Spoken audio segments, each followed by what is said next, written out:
வணக்கம். செந்தணலின் பிரதான செய்திகள். விரிவான செய்திகளுக்கு முன் தலைப்புச் செய்திகள்.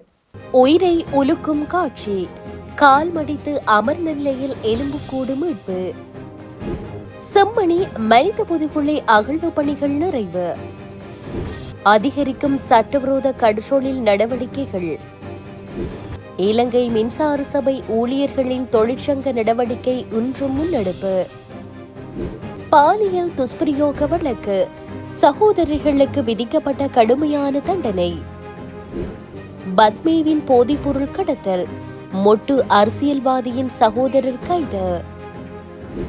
கொக்குவில் வெற்றுக்காணியில் ஆணின் சடலம் மீட்பு.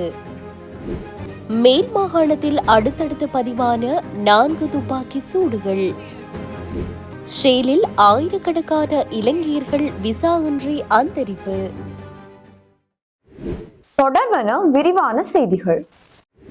செம்மணி மனித புதைகுழியில் ஒரு மனித எலும்புக்கூட்டு தொகுதி கால் மடிக்கப்பட்டு உட்கார்ந்த நிலையில் அடையாளம் காணப்பட்டுள்ளது.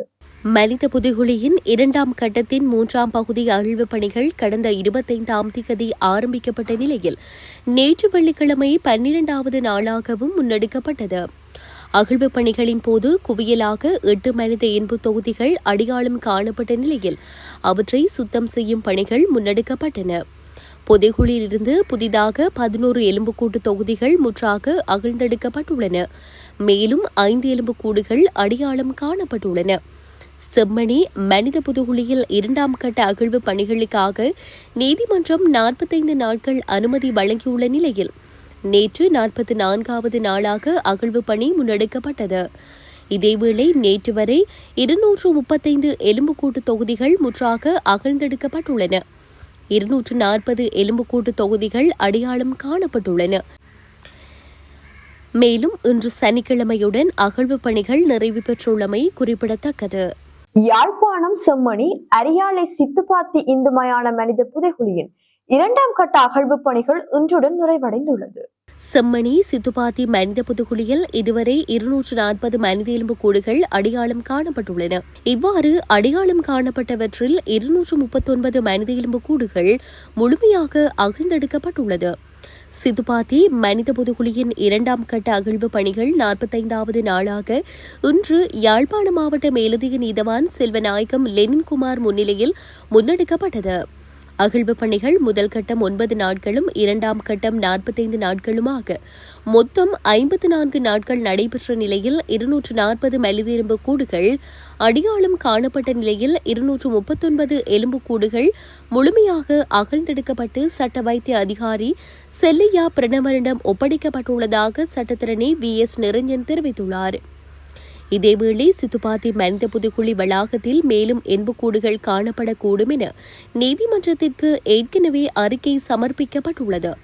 அதற்கமைய அகழ்வுக்காக 8 வாரங்கள் கால அவகாசம் தேவைப்படுவதாக தொல்லியல் பேராசிரியர் ராஜ் சூமதேவா அறிக்கையிட்டுள்ளமை குறிப்பிடத்தக்கது.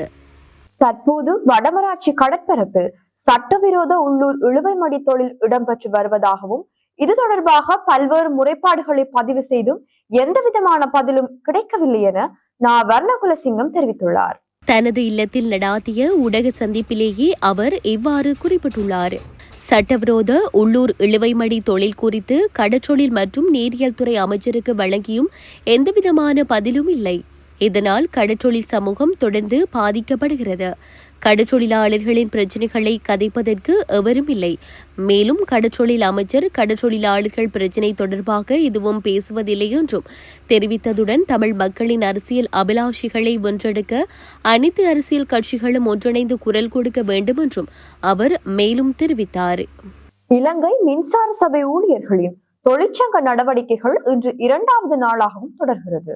இலங்கை மின்சார சபையை 4 பகுதிகளாக பிரிப்பதற்கு எதிராக இலங்கை மின்சார சபை ஊழியர்கள் மேற்கொண்டுள்ள சட்டப்படி வேலை செய்யும் தொழிற்சங்க நடவடிக்கை இன்று 2வது நாளாகவும் தொடர்கிறது.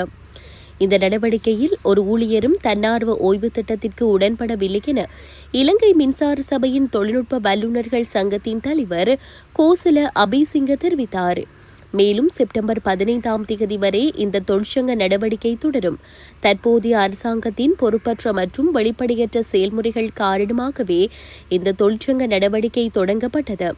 இது தொடர்பில் நேற்று அமைச்சருடன் கலந்துரையாடினோம். ஆனால் அதற்கு திருப்திகரமான பதில் கிடைக்கவில்லை என்றும் அவர் தெரிவித்தார்.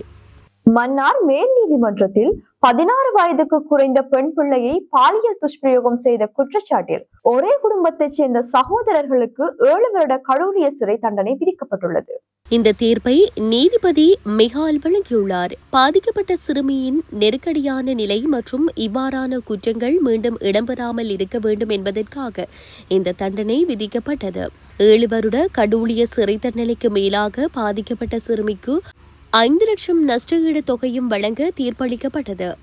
இதில் சகோதரர் ஒருவருக்கு வயது குறைந்த பெண்ணை பாலியல் துஷ்பிரயோகம் செய்ய ஒத்தாசை புரிந்தமைக்காகவே 2ஆம் நபருக்கு அதே தண்டனை வழங்கப்பட்டுள்ளது.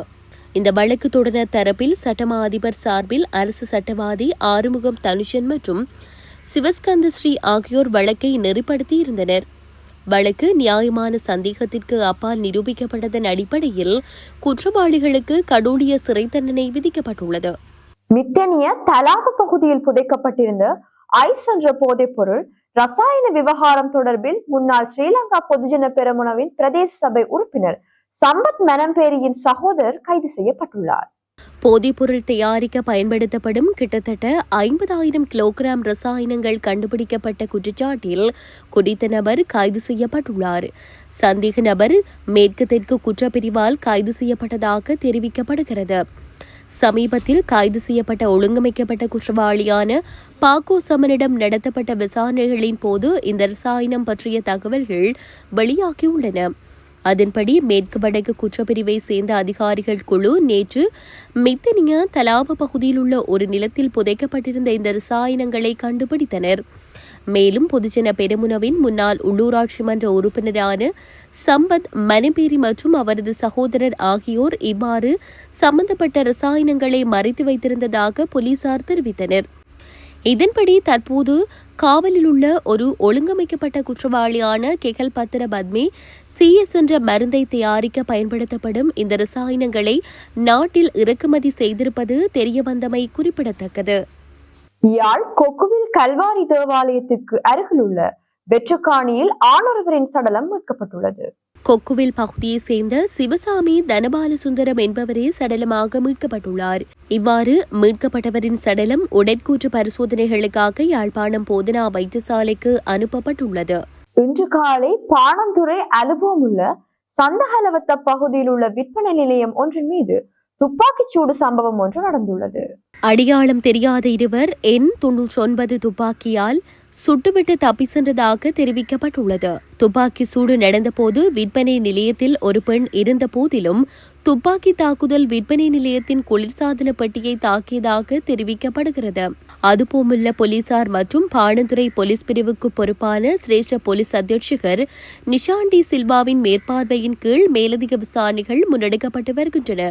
இந்நிலையில் இன்று கொழும்பு கிராண்ட்பாஸ் மற்றும் மருதானை போலீஸ் பிரிவுக்குட்பட்ட பகுதிகளிலும் நீர்கொழும்பு குட்டுடுவ பகுதியிலும் துப்பாக்கி சூடு இடம்பெற்றமை குறிப்பிடத்தக்கது. இனி சர்வதேச செய்திகள். இஸ்ரேலில் விசா இல்லாமல் சுமார் 5000 இலங்கையர்கள் இருப்பதாக இஸ்ரேலுக்கான இலங்கை தூதுவர் நிமல் பண்டார தெரிவித்துள்ளார். முந்தைய அரசாங்கத்தின் சில அமைச்சர்களின் ஏற்பாடுகள் காரணமாக அவர்களுக்கு விசா வழங்குவதற்கான தனது முயற்சிகள் முறியடிக்கப்பட்டன என்றும் தூதுவர் கூறியுள்ளார். இஸ்ரேலின் இலங்கை பத்திரிகையாளர்கள் குழுவை சந்தித்த போது அவர் மேற்கண்ட விடயங்களை குறிப்பிட்டுள்ளார். இதற்கிடையில் இஸ்ரேலில் சுமார் 2 லட்சம் தொழிலாளர் பற்றாக்குறை இருப்பதாகவும் தூதுவர் நிமல் பண்டார வெளிப்படுத்தியுள்ளார். குறிப்பாக கட்டுமானம் மற்றும் ஹோட்டல் துறைகளில் வேலைகளுக்கு தொழிலாளர்கள் தேவைப்படுவதாக அவர் பத்திரிகையாளர்களிடம் சுட்டிக்காட்டியுள்ளார். இஸ்ரேலில் தற்போது இளைஞர்கள் பல்வேறு வேலைகளில் ஈடுபடுத்தப்பட்டுள்ளதாகவும் அடுத்த டிசம்பருக்குள் சுமார் 4000 இலங்கையர்களுக்கு வேலை வாய்ப்புகள் கிடைக்கும் என்றும் தூதுவர் நம்பிக்கை வெளியிட்டுள்ளார். மேலும் மனித கடத்தற்காரர்கள் தற்போது சட்டவிரோத வேலைவாய்ப்பை வழங்குவது ஒரு பிரச்சினை என்றும் சில இலங்கை வேலை தேடுபவர்கள் மது மற்றும் போதைப் பொருட்களுக்கு அடிமையாகி பல்வேறு பிரச்சினைகளை எதிர்கொள்கிறார்கள் என்றும் அவர் சுட்டிக்காட்டியுள்ளார். இத்துடன் செய்திகள் நிறைவடைகின்றன. வணக்கம்.